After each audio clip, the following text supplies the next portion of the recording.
Good afternoon. My group and I here to conduct an interview with the counseling guidance teacher about the role of counseling guidance as a consultant for students. Before we begin, let me introduce ourselves. My name is Eliza and these are my group members, Fauzia, Farid, and Faisal.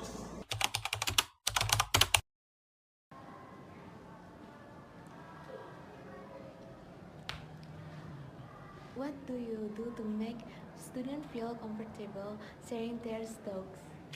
Oke, halo anak-anakku. Yang ibu lakukan agar siswa merasa nyaman berbagi pikiran mereka adalah membiarkan mereka mengikuti intuisi dan perasaan mereka. Tuh, jadi kalau di kelas maka pasti Bu Is akan ada persepsi atau akan menanyakan bagaimana keadaan mereka, gitu ya. Mereka akan dieksplor secara emosional untuk bisa berbagi atau sharing tentang pengalaman yang mereka lalui belakangan, atau misalnya kalau di jam BK itu kan seminggu sekali, maka mereka silahkan sharing apa sih yang terjadi seminggu belakangan ini, gitu ya, sehingga ada keterbukaan secara perasaan dan akhirnya dari situ Bu Is coba menyelami apa yang terjadi sama mereka. Oke? How do you make students feel that they are not alone when facing challenge? Kalau membuat mereka merasa tidak sendirian dalam sebuah tantangan, gitu ya, atau dalam masalah mereka, maka mereka harus jujur dulu sama diri mereka sendiri apa yang terjadi, ya. Biasanya sih ini dilakukan di proses sesi konseling individu, ya, saat anak-anak yang sedang sharing, gitu ya, bercerita tentang masalah mereka dan mereka merasa sendiri, maka Bu Is coba untuk mereka menemukan, gitu ya, dan menyadari bahwa mereka itu punya masalah apa sih, kemudian bahwa yang punya masalah seperti itu, gitu ya, bukan mereka saja, gitu ya. Jadi Bu Is coba explore lagi bahwa di dunia itu bukan hanya kita sendiri yang mendapatkan masalah itu, gitu ya, tapi banyak kok yang juga mendapatkan itu, dan akhirnya mereka bisa struggling, gitu ya, dari apa yang mereka dapatkan, dari masalah yang mereka temui, dan akhirnya ya betul, gitu ya, bukan mereka sendiri yang bermasalah, tapi banyak kok yang punya masalah yang sama dan bisa terlalui.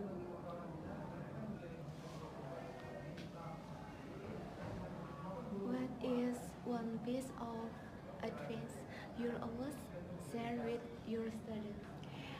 Nasihat yang Bu Is bagikan kepada anak-anak, gitu ya, yang penting adalah be yourself, gitu. Jadi be the best of yourself, jadi versi yang terbaik untuk diri mereka sendiri, gitu ya.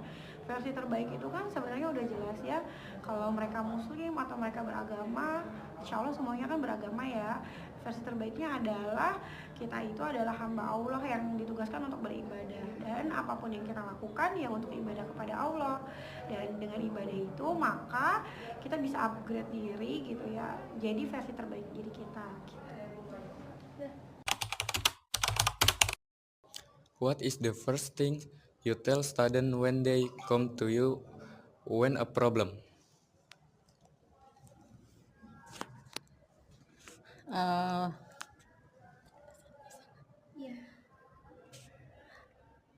Ketika siswa bermasalah datang ke ruang BK, tentunya masing-masing guru BK pasti akan membantu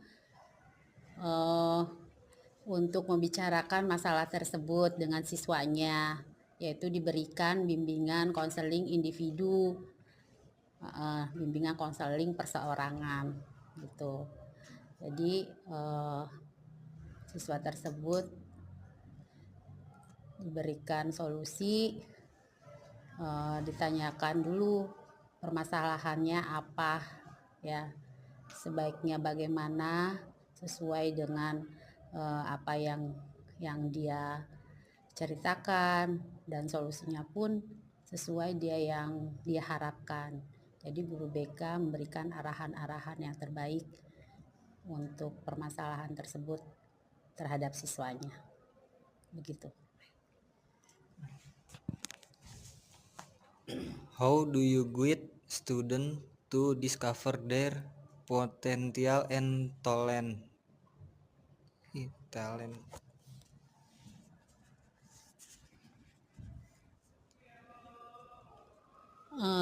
Biasanya siswa ketika ingin mengetahui potensi dan bakat mereka yang mereka miliki, biasanya mereka